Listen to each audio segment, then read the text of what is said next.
আমরা এখন বালি এয়ারপোর্টে ল্যান্ড করছি কিছুক্ষণের মধ্যেই। আর আমাদের ফ্লাইটটি সমুদ্রের ঠিক উপর দিয়েই উড়ে চলেছে, যেন জলরাশি স্পর্শ করেই এয়ারপোর্টে ল্যান্ড করবে।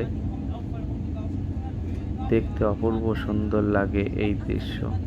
বালি এয়ারপোর্টে ঢোকার ঠিক আগের মুহূর্তে দেখলে একটু প্রথম ভয়ও করবে, যেন এই জলের উপরেই পড়বে প্লেনটি। কিন্তু না, ঠিক জল থেকে সামান্য উপর দিয়েই প্লেনটি ভেসে চলেছে এবং ভেসে ঠিক এয়ারপোর্টে সুন্দরভাবে ল্যান্ড করবে।